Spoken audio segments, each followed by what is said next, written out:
Juan, bueno, estamos contentas de poder compartir con nuestros seguidores, colegas, futuros colegas, algo de lo que vos haces, ¿no? A ver, como compartirles algo de tu quehacer. ¿Nos querés contar qué haces? Bueno, me llamo Juan Pablo Goetz, soy psicólogo, me recibí en la UBA en el año 2014 y empecé ya en el segundo año de carrera con un recorrido que me fue acercando a un campo de laburo que yo no tenía ni idea que existía. Y esto es realmente así, porque cuando yo iba a la escuela, lo más parecido que había a una persona que acompañe a un alumno que tenía dificultades era el gabinete psicopedagógico. Y la Claro. psicopedagoga que venía y golpeaba la puerta para llevarse a un alumno, ¿no? Y uno decía, ¿por qué se llevan a ese chico? ¿Qué pasa? Y cuando empecé a laburar en integración escolar me fui dando cuenta lo que era la función de uno como, yo estaba estudiando psicología como acompañante externo, y las diferentes problemáticas que se ponen en juego para un chico en una situación áulica, ¿no? Por eso es la importancia de los acompañantes en las escuelas. Porque sin esa figura y sin una persona que pueda estar ahí ayudando al pequeñito a hacer con su cuerpo, se hace muy difícil que el chico pueda estar en un espacio con otros, con la atención dirigida a un aprendizaje. Vamos a ver. Entonces ya, bueno, empecé a trabajar esto en el segundo año de carrera y me pasó esto también. Yo cursé la carrera y cada materia que estaba cursando de alguna manera me interlocutaba con las cosas que yo me encontraba en el laburo. Entonces de repente la materia educacional o institucional, y uno ve cómo todas esas cosas, pasan. Y uno tiene un encuentro con eso, ¿no? Y también uno tiene un encuentro con él, ¿y ahora qué? Ok, esto está, ¿y ahora qué hago? Bueno, trabajé también en talleres, una cosa fue llevando a la otra. Empecé con integración escolar, después apareció ya ese mismo año un taller recreativo, ya hasta ese momento laboraba en un call center. Llegó un momento que me senté en la computadora así y dije, esto no es para mí, yo venía laburando una integración a la mañana y después call center. Cuando arrancó el segundo año así, me senté delante de la computadora y dije, no, ya fue. Ya también tenía la propuesta para hacer una integración por la tarde, porque hay una demanda laboral. Es un campo que tiene demanda laboral, no situaciones laborales apropiadas para el trabajo que se realiza. Pero vos marcás ahí, Juan, me parece una diferencia ya como para arrancar, de esto de llevarse a un chico a acompañar, ¿no? Vos decís, venían a buscarlo, ¿no? Para llevárselo. Y vos ahí ubicás esta incipiente referencia de acompañar. ¿Cómo es acompañar? ¿Cómo es? Qué buena pregunta. ¿Cómo es acompañar? Bueno, pero yo creo, bueno, sí,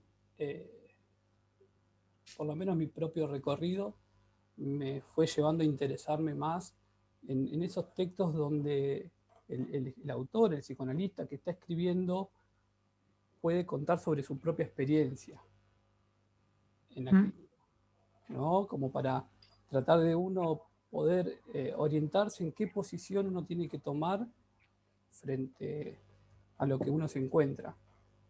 Y lo más difícil es sostener el discurso psicoanalítico, ¿no? Ese discurso que pugna por el surgimiento del sujeto y aboga por el sujeto, ¿no?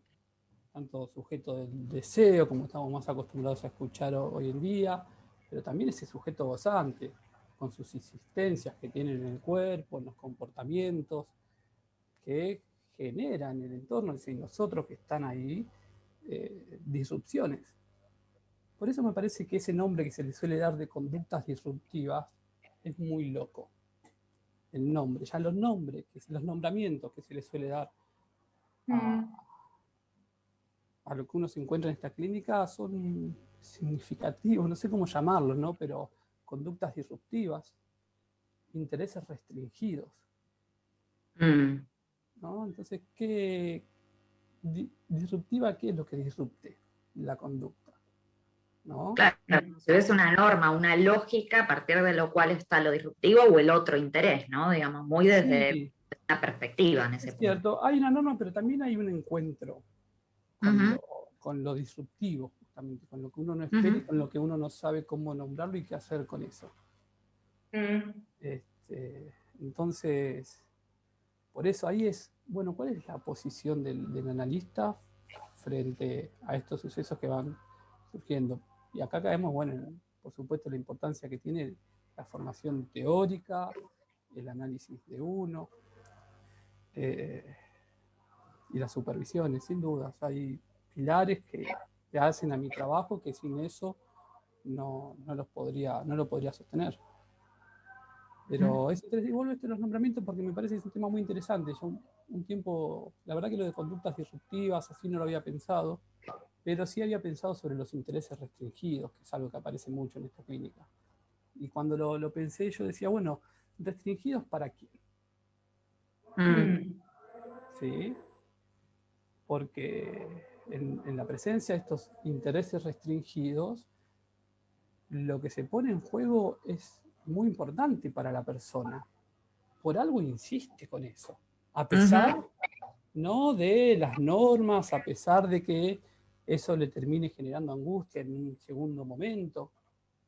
Pero hay algo ahí que insiste. Entonces, poder dar lugar a eso que insiste y ver qué otro lugar se le puede dar, me parece que ya es una intervención. Entonces, y eso entiendo que aplica tanto para una situación áulica en la escuela, como para una situación de un encuentro grupal, como también para la situación del, del encuentro con el paciente, ¿no? Y también para el trabajo con los padres, que es la otra pata que tiene que tratar de llevarse adelante, que es justamente ver cómo en esas otras personas significativas, muy significativas para el paciente, hace eco ese interés restringido, esa conducta disruptiva, ¿no? Entonces, la idea se trata de poder escuchar qué hay en ese interés restringido, en esa conducta disruptiva, y ahí entramos en esto, bueno, de lo que se conoce como la suposición de un sujeto, ¿no? La importancia de suponer un sujeto. Entiendo que eso es no voy a decir el aporte, ¿no? Uno de los aportes que puede hacer el psicoanálisis, ni más ni menos, ¿no? Eh, porque en esta clínica también que implica lo que es mucho el trabajo interdisciplinario, conversar con otros profesionales, y uno se encuentra con pacientes que realmente tienen afecciones importantes en el cuerpo, en lo biológico, en lo real orgánico. Entonces la conversación con otros profesionales tiene que tener lugar también. Y bueno, ¿y qué lugar ocupa el psicoanalista, el discurso psicoanalítico, frente a los demás discursos?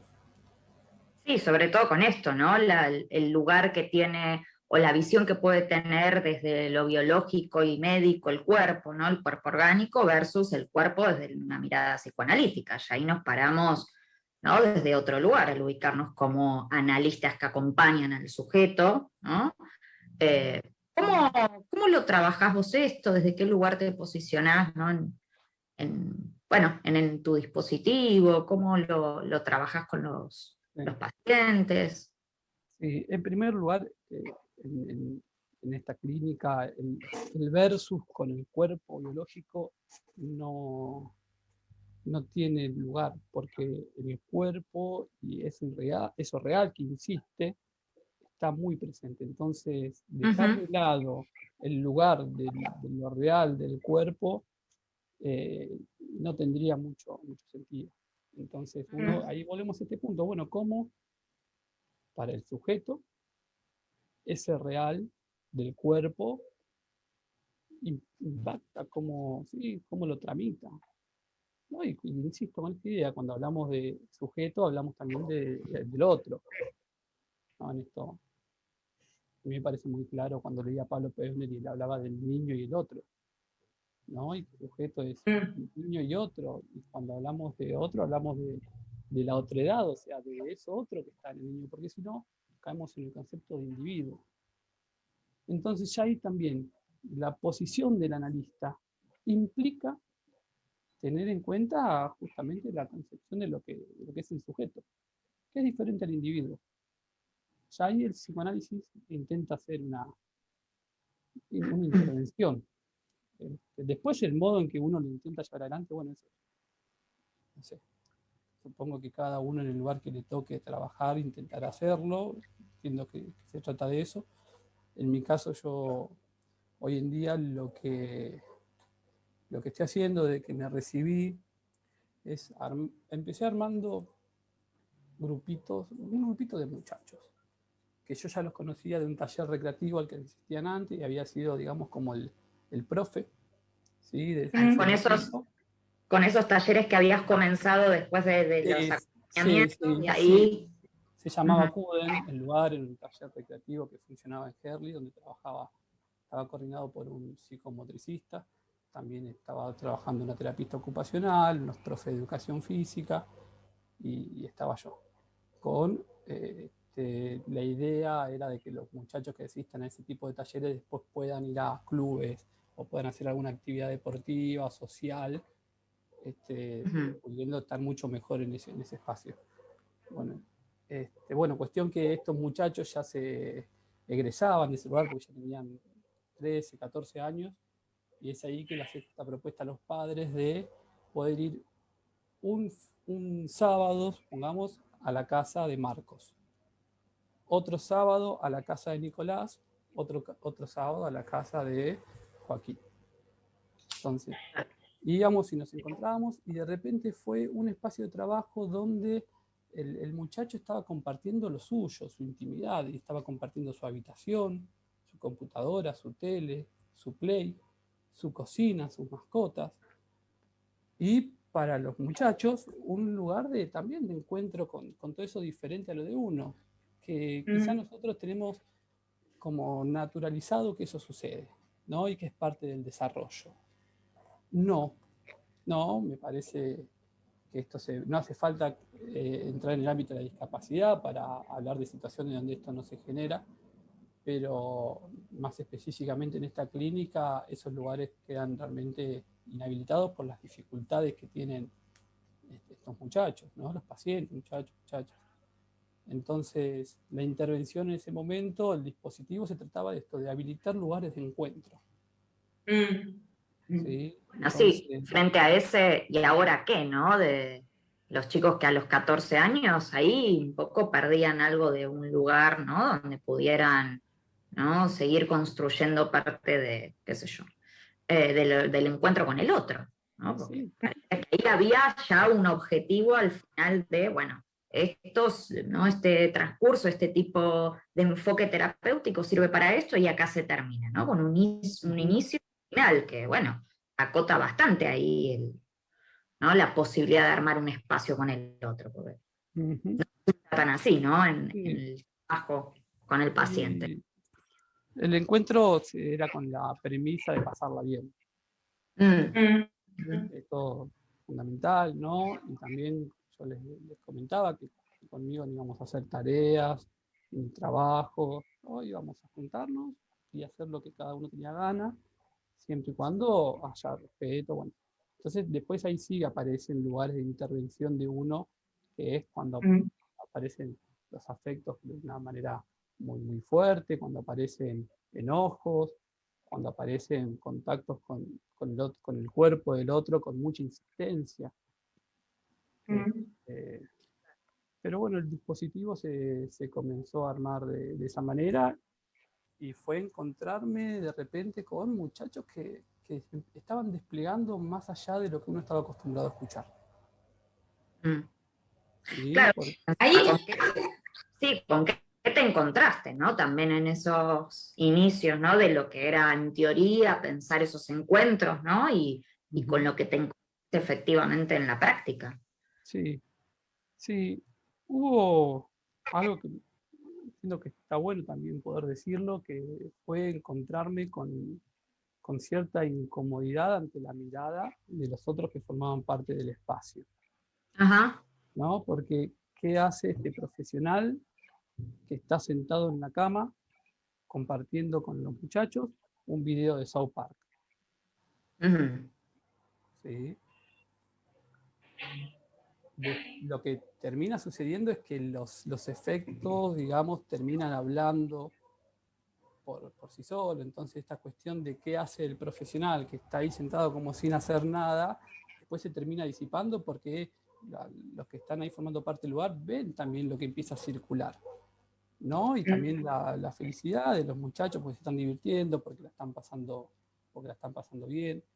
Entonces hubo también algo ahí de la práctica que me fue diciendo, sí, esto que estoy haciendo genera efectos. Porque si no, esta propuesta se pudo haber caído. Si yo notaba que nos juntábamos y que la verdad que entre ellos no se relacionaban, no compartían, había muchas peleas, no iba a funcionar. Y sí funcionó. Y también siempre se le fue comentando también a las familias que no es un taller de habilidades sociales. Esto me parece que... Porque a mí me preguntaban, Juan, ¿cómo es el taller de habilidades sociales que haces? Y cuando me decían eso, yo digo, yo no hago un taller de habilidades sociales.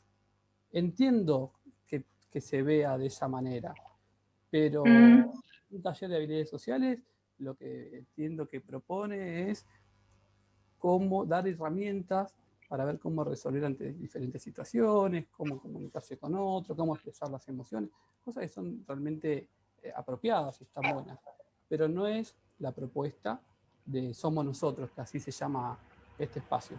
Bueno, cuestión que arrancó eso, empezó a crecer, empecé a trabajar con otros colegas,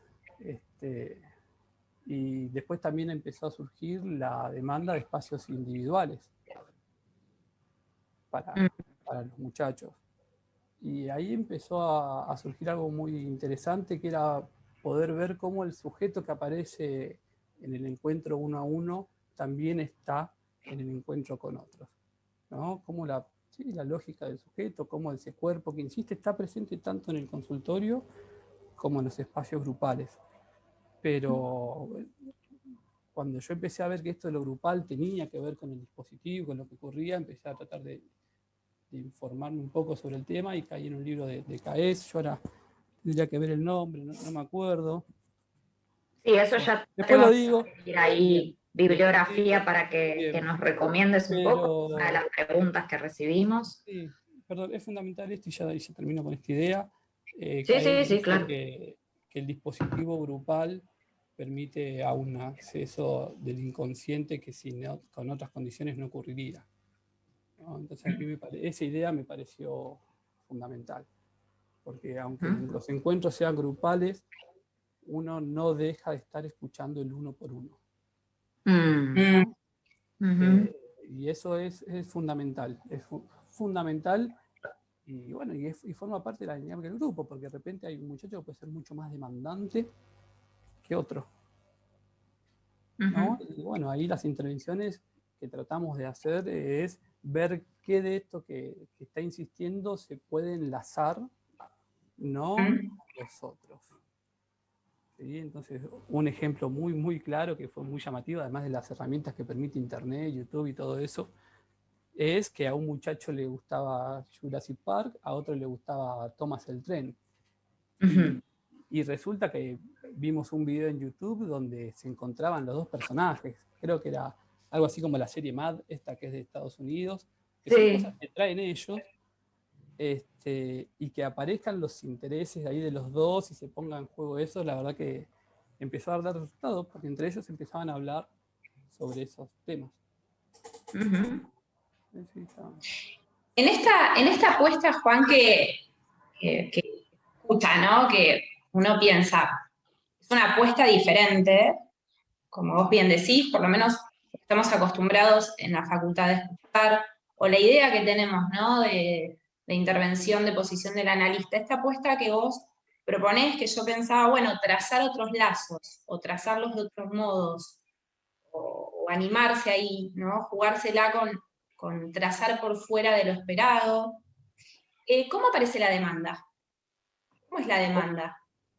La demanda Digo, aparece por los chicos, por la institución, por los padres, ¿no? O sea, ¿cómo llegan a vos? Vos propones esto, ¿no? Vos propones algo que está por fuera de, el ámbito escolar, si se quiere, ¿no? De ciertas formas, que son las esperadas, las conocidas. Entonces, esto que vos propones, ¿cómo si se quiere, se entrelaza, se une, se Fíjate que arma con la demanda, ¿no? Sí. Fíjate que en el inicio fue un desprendimiento de algo que ya venía en funcionamiento, ¿no? Me parece que el trabajo que yo hacía con estos muchachos ya se venía gestando en CUDEM, que era este otro espacio, que si bien tenía otros objetivos, ya había algo ahí que estaba en juego. Entonces, fíjate que ahí es muy loco porque no hubo, si bien la demanda de los tratamientos existe en esta clínica, ¿sí? Entonces, los pibes pueden tener, ¿no? Sí, pueden tener, algunos no, otros sí, uno ve cómo intervienen en eso también, 10 años de tratamientos y de terapias ininterrumpidas semana a semana. Entonces, en ese comienzo lo que yo hice fue ofrecer a los padres, como habíamos terminado este taller recreativo, y yo notaba que un espacio así, de más de encuentro, podía ser provechoso, fue acercar esa propuesta a los padres, y como me conocían de muchos años, de esto que yo había sido maestro integrador, de algunos de los muchachos, no lo dudaron. Entonces, eso fue importante. Y después fue el boca en boca, ¿no? Otra familia que se entera de la propuesta que estábamos haciendo y te llama. No, es así. Por eso hay demanda de tratamiento. Existe la demanda de lugares recreativos para los muchachos y muchachas, ¿sí? Porque si no, todo cae dentro de una lógica terapéutica, pedagógica, ¿sí? de acomodación a la demanda social. Claro. Entonces, poder ofrecer un lugar que busque algo que tenga que ver más con el entretenimiento, lo recreativo, el encuentro con el otro, y no caer en la lógica, insisto, ¿no? Pedagógica, imperativa, correctiva, cuestionante, que todos esos lugares son lugares que el analista tiene que tener en cuenta también, porque no es que esto es propio o de una corriente psicológica o de otra, no. Hay cosas que se ponen en juego en esta clínica que van más allá de la corriente con la cual uno labure. Bueno, por lo menos así lo entiendo yo a partir de los encuentros que estoy teniendo con otros profesionales. Y esto que decís, Juan, perdón. ¿Y los chicos qué demandan? Porque ahí, ¿no? Está la demanda, si se quiere, social, institucional, de los padres, esto que ya vienen nominando, a este chico le pasa algo, hay algo que está mal, o que nada, hace ruido, evidentemente, ¿no? ¿Qué demandan los chicos? Porque ellos llegan diferentes a vos, ¿no? Es como un adulto que nos consulta a nosotras, mira, no me siento bien con mi pareja y quiero empezar terapia, ¿no? Esa es la demanda de nuestros pacientes adultos. Sí. ¿Cuál es la demanda de tus pacientes? De ellos. Bueno, aclaro algo que capaz no lo dije, me parece. La gran mayoría, el 90% de esta clínica de la cual yo le estoy comentando, es con pacientes que tienen el diagnóstico de trastorno del espectro autista o trastorno general del desarrollo. ¿Sí? Ahora, y esto me parece que es lo interesante también del psicoanálisis, que es poder construir una demanda más allá de la presentación diagnóstica y todo lo que la presentación diagnóstica implica. Porque cuando uno tiene un encuentro con una persona que tiene el diagnóstico del espectro autista, hay dificultades que están a la vista y que realmente uno se encuentra con eso. Entonces, Después, ¿qué demanda cada paciente? Y depende. Acá voy a caer en esta cuestión que yo odiaba cuando iba a la facultad, el caso por caso, ¿no? El caso por caso. Bueno, pero es cierto. La gran frase. Es el caso por caso, y hay casos en los que la demanda hay que construirla. Sí, pues imagino que mucha de la demanda viene principalmente a veces de los padres, ¿no? Por lo cual ahí a veces con, ¿no? Con quien te encuentres, el muchacho o la muchacha que te encuentres, también hay que construir con el otro ahí cuál es su propia demanda, ¿no? Que va más allá de esto, de a veces intereses, como vos decías, sociales o una demanda social, ¿no? De, bueno, el chico tiene que aprender o poder, no sé, manejarse en el transporte público, acceder a, que sí, obviamente puede tomar lugar en la terapia, ¿no? Pero que hay algo que trasciende eso, porque eso es la demanda de los padres, la de los chicos puede ser otra. Yo parto de la premisa de que esta persona que tengo delante mío viene con un sufrimiento, ¿no? Entonces, ¿qué es lo que mueve a la familia, ¿no? A buscar tratamiento para sus hijos?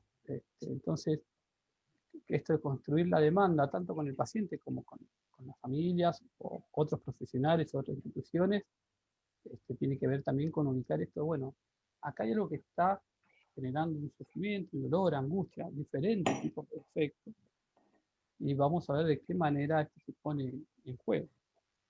Claro. Bueno, y ahí uno se encuentra con pacientes que querían decirlo, estaban esperando que alguien les pregunte o les diga algo para poder explayarse. Y después uno se encuentra también con pacientes que tienen los llamados intereses restringidos. Entonces ahí construir la demanda no puede ser sin esa relación con el objeto que tiene el paciente, ¿no? Es tratar de preguntarse qué lugar tiene esa relación con el objeto para el sujeto, cómo esto entra en la dinámica de su vida, porque son cuestiones que aparecen desde un inicio muy temprano y que se mantienen a lo largo de la vida. Entonces, ¿qué lugar tiene eso en el cuerpo? ¿Y cómo se va poniendo en fuego a lo largo de la vida de la persona?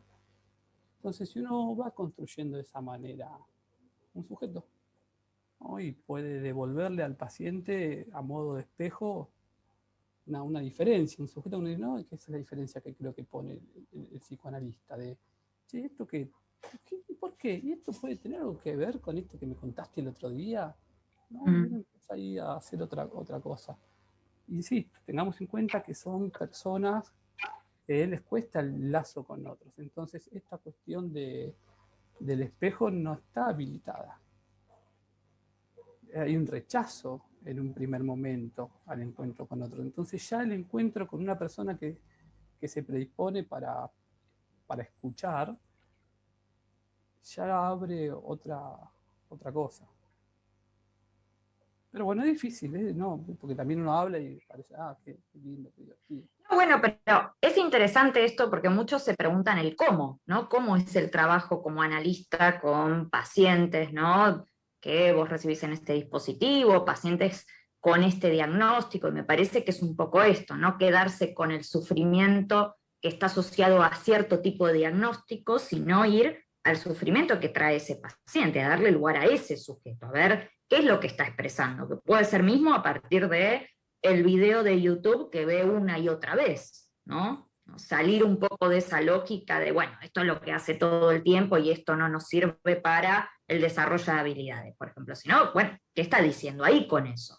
Ya a un punto me parece bastante, ¿no? de diferencia a partir de ciertos otros tipos de terapias que van más en ese punto, ¿no? De la reeducación, rehabilitación. Sí, pero insisto con algo, el psicoanálisis también tiene su parte inmiscuida con ¿cómo se diría? La parte de rehabilitación, ¿sí? Con la parte de lo institucional, del orden médico.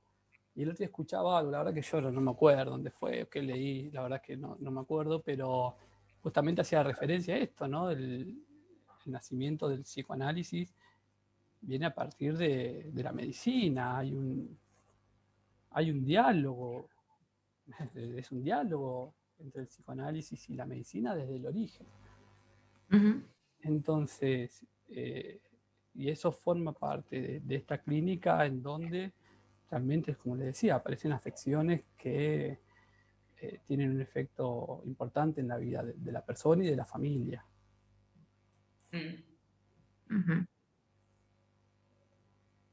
Ahí, Juan, donde vos hiciste la diferenciación digamos, como del diagnóstico de lo que venimos hablando, que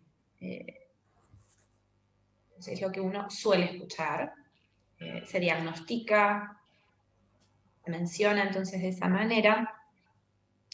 ¿Cómo pensás vos esta clínica? Si no la pensás justamente con esa diferencia diagnóstica, de esa forma, entonces, ¿cómo la pensás?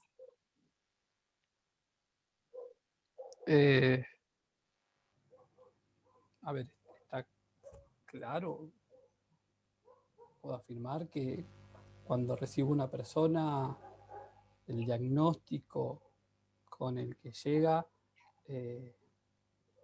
queda latente, ¿no?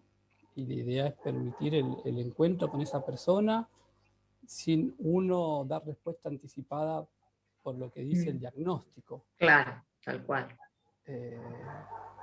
Eso sí es parte del trabajo. Y después aparece también lo propio del psicoanálisis, que es el diagnóstico de posición subjetiva a realizar. Y es muy importante porque en esta clínica, la verdad que dentro de lo que se conoce con el diagnóstico de TEA, aparecen diferentes posiciones subjetivas, diferentes modalidades, diferentes quehaceres, ¿no? Con el cuerpo y con el mundo y con los otros. No es que porque es trastorno del espectro autista hay un rechazo al otro. No. Hay casos en los que sí. Y probablemente sea lo más difícil de trabajar porque uno no cuenta con el lenguaje. Estoy hablando de rechazo al otro en ese nivel, no rechazo al lenguaje, o sea, no hay una inscripción del lenguaje como herramienta para hacer relación con el mundo, con otros, bueno, en fin. Pero también uno dentro del espectro autista se encuentra con muchachos inhibidos, fuertemente inhibidos. ¿Cómo percibís la inhibición, ¿no? Con este tipo de pacientes, en el dispositivo? Y porque son pacientes que cuando uno les pregunta se encuentra con que hay una elaboración propia, un sentido propio sobre diferentes situaciones que lo acusan y sin embargo al momento de poder dar respuesta a las situaciones silencian, callan o no, los cuerpos quedan directamente inhibidos. Entonces, ese también no es lo mismo un trabajo en una situación que en la otra. ¿Entiende? Y también dentro del espectro autista uno puede encontrar con muchachos que tienen lenguaje, que se comunican con otros, pero, digo, de nuevo, la presencia de intereses restringidos tienen una preponderancia importante en las diferentes circunstancias que se presentan. Total. Entonces, esto del diagnóstico, volviendo a la pregunta, es, ok, el diagnóstico médico es este. Ok, ¿y ahora cuál es el diagnóstico que uno construye sobre la situación? Y eso va mutando, son tratamientos largos y eso va mutando. Y ahí también uno acompaña. Claro. Sí, pienso en cómo juega eso como significante, ¿no? Nosotros como analistas trabajamos con significantes en la clínica y también eso, ¿no? Siempre la demanda inicial y ese nombre que se le da, más allá de cómo esté asociado a cierta característica o cierta cantidad de síntomas, como puede ser desde ataque de pánico, autismo, lo que sea, uno también lo toma como significante, no solo en el sentido cerrado de diagnóstico, ¿no? Me parece que ahí también no nos quedamos en el plano del enunciado, sino en la enunciación. Bueno, ¿qué quiere decir el otro con eso? ¿Cómo se juega en eso con ese paciente? Ahí está el caso a caso, ¿no? Total. Sí, es así. Uh-huh. Entonces uno por eso se pregunta nuevamente, ¿qué lugar tiene este nombramiento dentro de la lógica subjetiva, el encuentro del muchacho con una realidad, con sus cosas? Y hoy estábamos hablando de esto, bueno, de lo del sufrimiento y estas cuestiones del sujeto. También en esta clínica uno termina ofreciendo un espacio donde el sujeto encuentra un lugar para pasarla bien, ¿no? Entonces, de repente, un muchacho que tiene dificultades para relacionarse con otros, que está la mayor parte del tiempo solo, viene al consultorio o de manera virtual y me comparte las cosas que a él le gustan y que le genera placer. Entonces, más allá de esta cuestión del espejo, de uno cómo va construyendo un sujeto con eso, hay también un lugar para que haya una experiencia satisfactoria, ¿no? Y teniendo en cuenta esto, son tratamientos largos, hay cosas que insisten, entonces estar todo el tiempo atacando sobre lo que no hay genera efectos. Entonces, por lo menos así lo entiendo, se trata de trabajar con lo que hay. Y hay veces que una sesión puede ser mucho de compartir diferentes tipos de contenidos que le gustan a cada uno, porque yo también comparto las cosas que a mí me gustan. Es interesante eso para pensar la posición, ¿no? Del analista también ahí. Sí, totalmente. Entonces, mi dibujo preferido de la infancia era este. ¿Y a vos cuál te gustaba? Yo en la adolescencia escuchaba esta banda. Entonces se habilita en esto, lugar de encuentro con el otro. Pero bueno, me olvidé ahora a qué me estaba dirigiendo, pero bueno, no sé. Sí, perdón, te interrumpí, pero pensaba que no es esto que a veces en el imaginario está la posición de analista, ¿no? En plena, no sé, sin decir sobre uno, sin contar detalles sobre uno, sino que algo de eso se pone en juego, ¿no? En parte para la dirección de la cura, ¿no? Digamos, un poco ahí prestar algo de lo propio para armar con el otro, ¿no? Digamos, me parece interesante esto para pensar algo de la posición que uno tiene como analista, ¿no? Para habilitar. Exacto. Ahora, si uno con lo que pone obtura, no, por ahí no. Claro, tal cual. Si uno con lo que pone habilita. Exacto. Pero bueno, entonces, pero eso también a uno le queda resonando, porque viene un paciente y no sé, 35 minutos, 40 minutos estuvimos con las cosas que me quería mostrar. Y de repente fueron 5 minutos que yo le pregunté cómo estaba, si había pasado algo, él me pudo contar algo, hablamos sobre el tema, tenés razón. Y fue eso. Ahora, yo lo que pensaba es cómo esto también se pone en juego en la clínica habitual, ¿no? Cuánto muchas veces mismo nosotros como pacientes, como analizantes, hablamos en una sesión y en realidad lo que hacía ruido, lo que había que agregar era un poquito. Sí. ¿No? Entonces, y por eso la posición del analista es esta, de semblante de objeto, de dar lugar. Bueno, seguramente en una clínica y en la otra se ponga en juego de diferente manera y bueno, es parte del dispositivo que uno construye. Sí, yo no sé si con otros pacientes que tengo de la clínica más habitual, como digo, que estamos acostumbrados, me voy a poner a compartir videos de música y a contarle lo que yo miraba en la infancia. No, ni con todos los pacientes diagnosticados con TEA, o sea, no, depende del caso por caso. Exacto. Y lo que uno busque con ese tipo de intervención.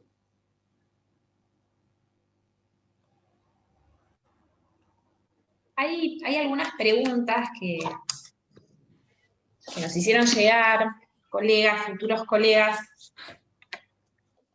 A ver, ¿qué te parecen, Juan? ¿Qué tenés para compartirnos de esto? ¿Qué querés decir vos de esto, no? Una de las preguntas son, ¿cuáles serían los alcances las limitaciones la importancia o no del diagnóstico. Un poco venimos hablando, ¿no? Pero es más puntual en el sentido de sí o no. Bien. Al diagnóstico, vos acá estabas dándole como otra vuelta a eso, ¿no? Sí, pero me parece que está bueno también aclarar algo. La existencia del diagnóstico médico habilita las prestaciones necesarias que la persona pueda requerir para tratar la condición, lo que me queja.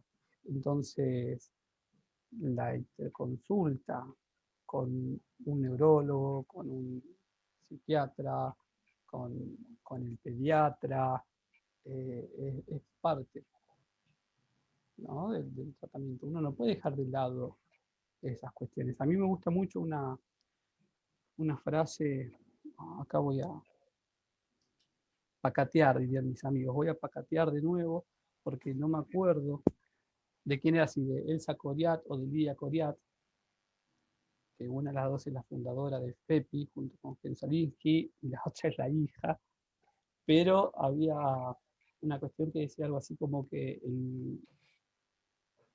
el cuerpo orgánico es el papel, la superficie donde el otro con su lápiz escribe y deja marcas, ¿no? Entonces, al momento del diagnóstico médico, o sea, no tiene ningún sentido que uno como profesional deje de lado lo real del cuerpo que está presente, que es donde el otro va a dejar marcas, y es donde el sujeto va a responder, y donde va a poner en juego la pulsión, ¿no?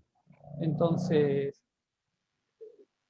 respondiendo un poco a la pregunta, es fundamental el diagnóstico, el lugar del diagnóstico que uno le da. O sea, no se puede plantear la clínica sin dar lugar a los efectos del diagnóstico.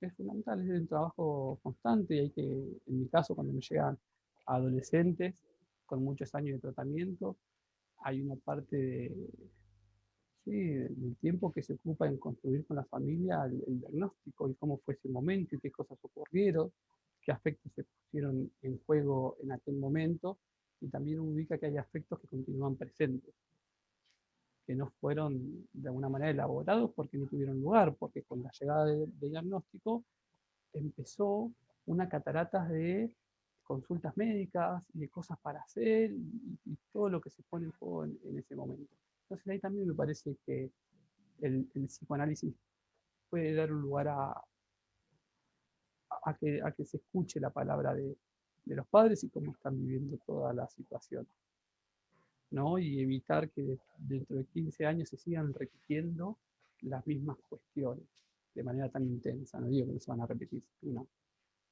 Sabemos que hay cosas que se repiten, ¿no? Pero no es lo mismo la intensidad en cómo se repite, en el lugar que ocupan en lo cotidiano.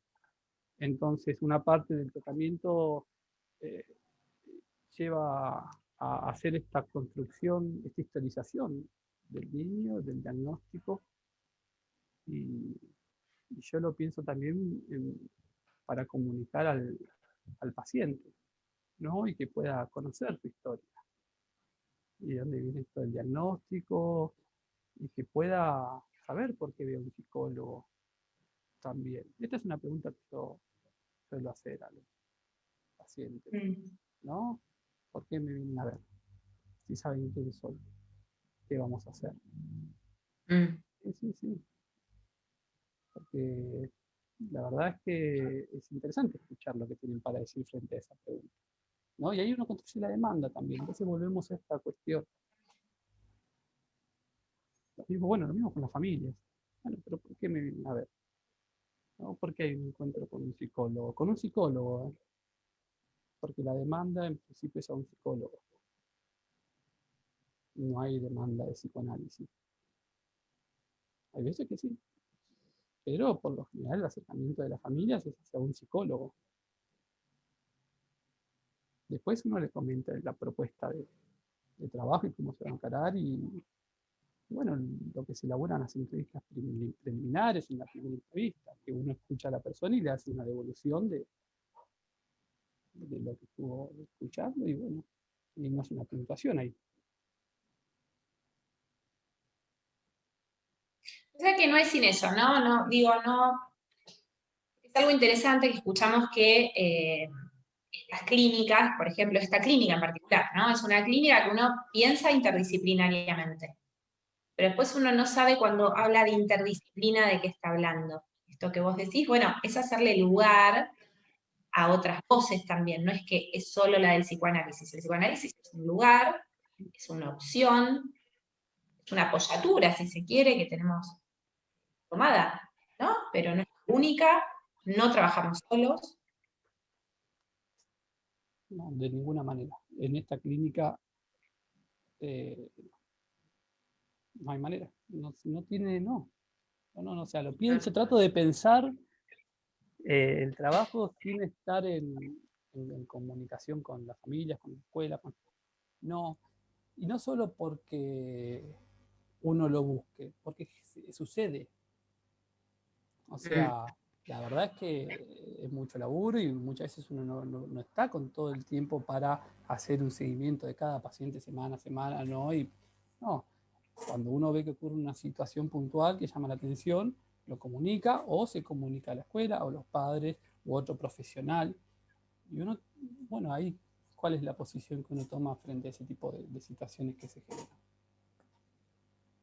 Claro. También es importante. Entonces, sí, no, por eso digo, no me imagino que me llama alguien, me comenta algo y no le contesto. ¿No? Y uno escucha, ¿qué le está pasando a este profesional con esto? Y uno le hace una devolución de de cómo viene trabajando.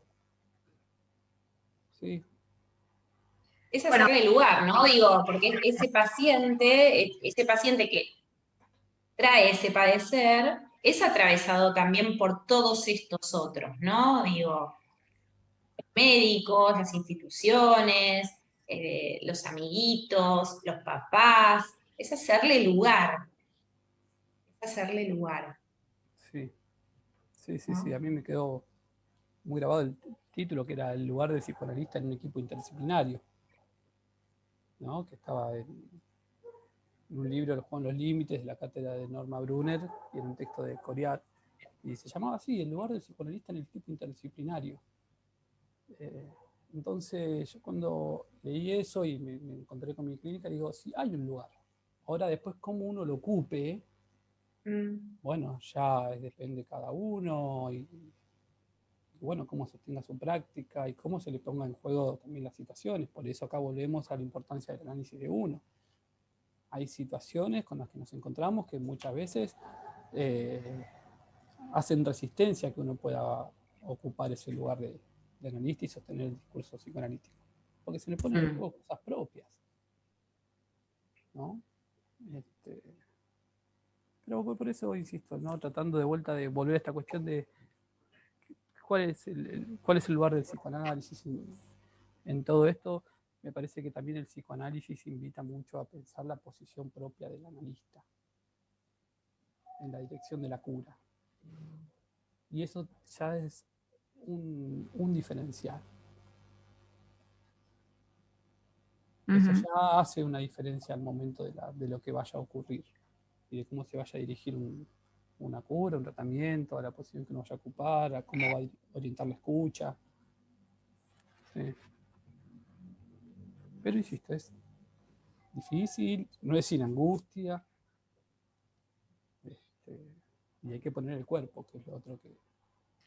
Bueno, esto contesta un Charlamos poco más. otra de las preguntas que nos venían haciendo, ¿no? Con respecto al tratamiento, métodos terapéuticos, posición del analista, ¿no? Un poco desde esta mirada interdisciplinaria y también desde la posición del analista en donde, bueno, aparece algo de la angustia, ¿no? Del poner el cuerpo y encontrarse con algo de la angustia que despierta un poco esta clínica. Sí, sí, que aparecen situaciones disruptivas, Mm. ¿no? Y uno dice, che, pero estaba bien, estaba pasando esto, y de repente vuelve a pasar algo que es disruptivo, no que suena en un espacio y retumba en diferentes niveles, ¿no? Del discurso de los otros, tanto del la familia como de la institución escolar, de los demás profesionales, del sujeto también, que le sucede algo y se angustia muchísimo, pero bueno, cuando aparece también la angustia, uno se da cuenta que hubo lugar para algo que antes no estaba, ¿no? Entonces esta cuestión de dar lugar al sujeto, al cuerpo, tiene que ver también con esto, de que la persona después se pueda preguntar o pueda, sí, preguntarse por qué le pasa lo que le pasa, por qué volvió a hacer lo mismo, ¿no? Y que eso ocurra ya es una intervención, algo que uno da lugar para que eso suceda.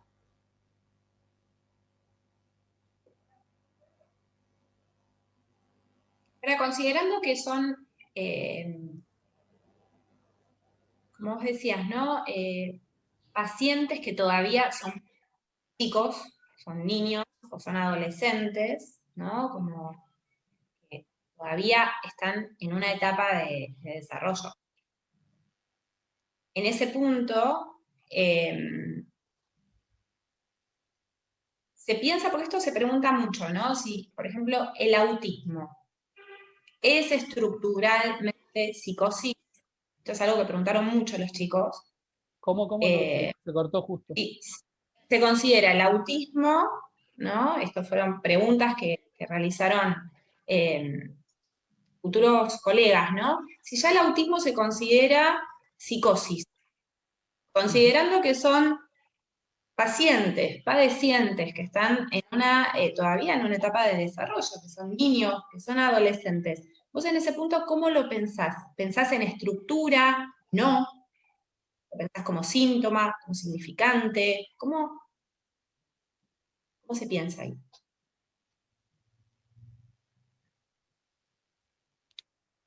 Me parece que volvemos a la pregunta por el diagnóstico, ¿no? Y así como estaba la pregunta por el diagnóstico médico, también está la pregunta por el diagnóstico subjetivo.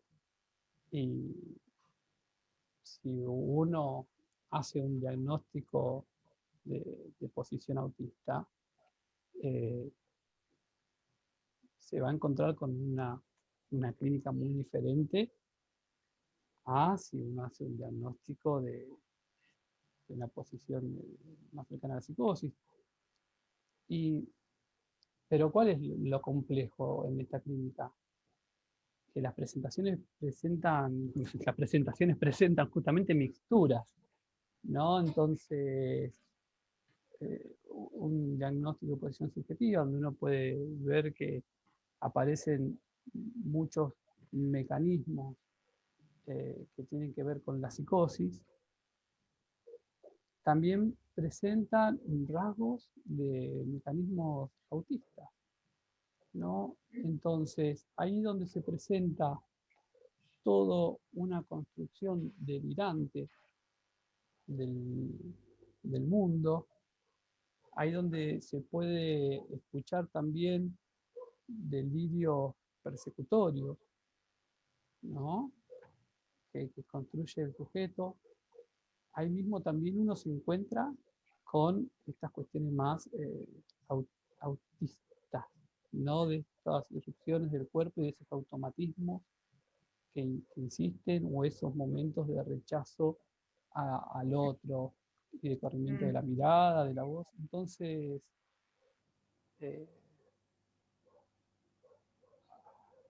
creo que en mi caso lo que me sirve es apoyarme en los fenómenos con los cuales me voy encontrando, ¿no? En los diferentes momentos, sin pensar que porque el diagnóstico puede estar más cerca del autismo no me voy a encontrar con algo del otro orden y viceversa. O mismo también dentro del espectro autista uno puede encontrar sí, con diagnósticos de una posición subjetiva neurótica, con las dificultades propias que pueden tener que ver más con algo del orden del cuerpo, ¿no? De esto que insiste, los automatismos, pero sin embargo uno se encuentra con unos armados más neuróticos. Así bueno, no sé si respondí un poco la pregunta, pero en mi caso Sí. ir apoyándome en los Está fenómenos buenísimo. con los que me voy encontrando. y hacerlo circular, no es que uno se queda con eso. Es uno leer la situación de lo que ocurrió y conversarla con los padres, cuando los padres hacen con una pregunta, o a veces no con una pregunta, sino pasó esto, cuando se acercan con la presentación de lo que pasó, uno ahí poder justamente cuestionar eso y preguntarse si no tendrá que ver con esto, o si la persona reaccionó agresivamente no tendrá que ver también con esto que se suele sentir agredido por los demás. Entonces uno de esa manera logra salir no sé cómo llamarlo, ¿no? De lo impulsivo del momento, de lo que se repite, de lo que insiste siempre lo mismo. Entonces uno trata de construir una ficción, ¿no? Esto es yo sé que suena fuerte esto de construir una ficción, pero los invito a leer el libro de Jaime Miranda que se llama El trabajo de lo ficcional, como para poder entender de qué hablamos cuando hablamos de ficción. No es que uno hace una película, no se trata de eso. Sí, pero bueno. Bueno, esto me lleva... Pero un poco que letra necesitamos, ¿no? Yo pensaba cuando decías de ficción, ¿no? Un poco de letra, un poco de guión, ¿no? De nuevas letras, de nuevos guiones. Esto sucede en un espacio analítico. Los que hacemos, damos cuenta de esto, ¿no? De lo ficcionado, de la importancia de lo ficcionado y la necesariedad también. De la letra, de la escritura. Sí, porque la ficción incluye al otro y al sujeto. Y escapa la lógica del individualismo. Exacto. Sí. Sí, decía antes que esto me llevaba a otra de las preguntas que habían dejado, ¿no? Los futuros colegas, estudiantes y también, bueno, psicólogos recién recibidos.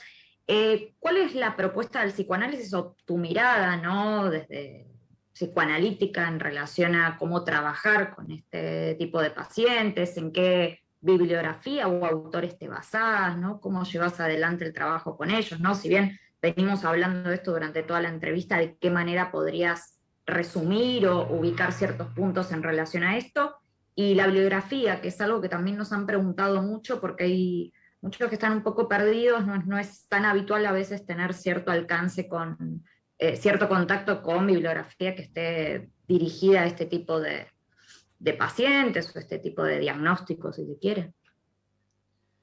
Sí.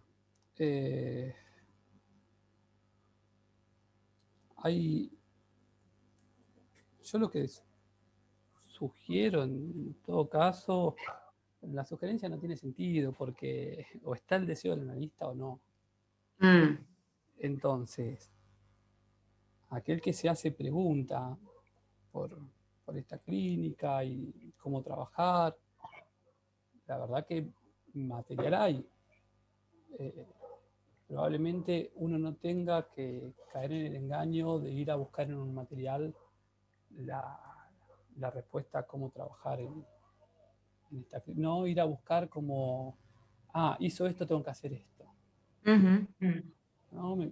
Por lo menos a mí lo que me sucede es que lo más valioso me parece cuando leo en un autor el intento de explicación del encuentro que tuvo ¿no? en la clínica desde la teoría y cómo entendía la teoría y qué quiso decir con eso que está diciendo, qué está apuntando, no es que es encontrar la enunciación en el texto, pero entonces en principio tiene que estar eso, ¿no? Tiene que haber una pregunta y lo cierto es que la pregunta la genera el encuentro con la experiencia. Como decía recién, está bueno que cada uno se mueva y vaya buscando los temas que le resultan de interés y leer hasta donde también se permite poder entender. Ya cuando un texto se vuelve muy, muy complejo, quizás esté bueno pararlo y retomarlo en otro momento, pero sí ir teniendo acercamientos a diferentes escritos sobre esta clínica, ¿no? Y las diferentes experiencias de los analistas. En mi caso, yo estoy muy atravesado por la formación que tuve en la cátedra de Norma Brunner, que era clínica de la discapacidad y los problemas en el desarrollo. Ahí empecé a tener contacto con lectura que hablaba de las cosas con las que yo me encontraba cuando trabajaba en integración escolar. Entonces, hay una línea donde, bueno, y por supuesto a Norma Brunner, a Jerusalinski, es otra persona que recomiendo muchísimo para leer sobre el tema, ¿no? Fue el fundador de Concordiat de FEPI. Juan Pablo Peuner también es otro autor que yo leo mucho, que habla sobre el encuentro en la clínica con niños y no retroceder, ¿no? En el encuentro en la clínica con niños. Y bueno, después están, por supuesto, las lecturas que nos atraviesan, que son del psicoanálisis, eso no, me parece que no hace falta aclararlo, Freud y Lacan, pero después aparecen ya autores que, insisto, hablan sobre esto. Entonces, uno se encuentra con lecturas que puede hacer con Manoni, con Melanie Klein, con Maleval, con Elie Loret, ¿no? Esas son lecturas que sí, que voy haciendo, insisto, ¿no? Como de a poco. No es que agarro el libro y lo leo todo, no. Voy viendo qué me va sirviendo para la clínica. Sí, la verdad que, bueno, hay un texto que recomiendo también que se llama Psicosis y lazo social, que es de Antonio Quinet. Hay un libro que se llama El deseo en la psicosis, de Julieta Batista, que también lo recomiendo. De Jerusalinski específicamente hay un libro que se llama Psicoanálisis del autismo. En fin, hay bibliografía. Yo estoy también atravesado por lecturas de winnicottiana, ¿no? Lectura de los Rodulfo, ¿sí? Jaime Miranda. Sí, me parece que hay psicoanalistas para leer que tratan de dar cuenta de la práctica y es realmente muy interesante poder escuchar las lecturas que hacen. Bien. Sobre el tema, sí. En general, no hace falta que sea sobre discapacidad, ¿no? Claro, exacto. Está bueno eso, sí. Y pensar un diálogo, ¿no?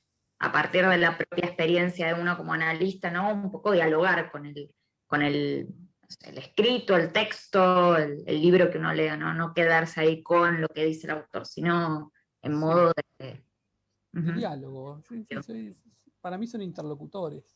Exacto. Cuando me pasa algo con un paciente que no, bueno, veo por dónde viene este tema, veo qué autor lo trabajó y a ver qué dijo este autor con este tema, ¿no? Y bueno, eso sí, voy haciendo interlocución. Bien. Pero es muy importante la formación, fundamental. Sí, claro. Fundamental, porque hay una especificidad que requiere esta clínica, donde me parece que la lectura que conocemos por la facultad no alcanza. En este caso, esa cátedra en la que yo estaba era una materia electiva. Lo mismo que la de los Rodulfo. Entonces, implica también ir a buscar. Si uno se queda con lo recibido, es medio poco. Bien. Bueno, gracias, Juan. Lo último, no sé, ya estamos con las preguntas que nos habían dejado los chicos, no sé si quedó alguna más, Eli. Lo que sí quería preguntarte, que para ya dejarlo en la entrevista, es si te quieren contactar a alguno de los chicos, no sé, por algún paciente, alguna consulta, ¿dónde te pueden ubicar? ¿Estás en redes? ¿Cómo pueden acceder ahí a tu contacto, si se quiere? Sí, y el Facebook es Juan Pablo Goetz. Bien. Eso marca un poco la generación, ¿no? Hablar ¿Viste? primero de Sí. Facebook. Somos de Facebook, sí. En lugar del Instagram. Pero bueno, hay un Instagram ahí incipiente que es @lic.gets. Pero bueno, también mi mail, juanpeguets@gmail.com. La verdad que sí, estoy abierto si hay alguna consulta. Nada, desde mi lugar, así como hablé hoy, poder dar una conversación, lo mismo, ¿no? Eso. Bien. Bueno, muchas gracias. No, gracias a vos. arrancando con este espacio así de entrevistas, ¿no? A otros colegas, que teníamos muchas ganas con Eli de abrir este espacio, así que bueno, muchas gracias por participar y bueno, esperemos vernos nuevamente. ¿Fue la apertura del espacio? Sí, claro. Fuiste la felicitaciones, no sabía. Sí. Vos también, felicitaciones a todos. Sos vos la apertura. Sos vos la apertura del espacio. Estamos re contentas. Estamos re contentas con Flor. Llevamos todo el año pasado construyendo la idea de poder hacerle lugar a otros colegas que sean de interés para los futuros colegas, valga la redundancia, y los que están recién empezando a ejercer y poder compartir nuestra clínica, que para nosotras es fundamental eso, ¿no? Compartir la clínica. Sí, porque así que, no bueno, es sin otros, no es sin otros. Exactamente. No es sin otros.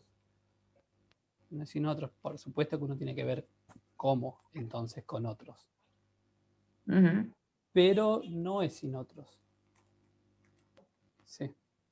Así es. Así que, bueno, en esta ocasión vamos a hacer la apertura de esto que veníamos gestando con Flori con muchas ganas, y la verdad que un placer, Juan. Es un placer escucharte. Sos sumamente claro. Sumamente claro y hablas muy sencillo. La verdad es que me parece fundamental para poder dialogar, como que fue el significante que más resonó, ¿no? Como dialogar de nuestro quehacer, que bueno, que sea así ameno y de una forma accesible. Bueno, muchas gracias. No, muchas gracias a vos. La verdad, esperamos tenerte de vuelta en otra entrevista, un espacio de taller también, ¿por qué no? Así que, bueno. Por ahora la mecánica no es lo mío. Bueno. Muy bien. Nos vemos. Muy bien. Bueno, gracias, Juan. Chau, Nos vemos. Abrazo. Saludos a todos. Chau, chau.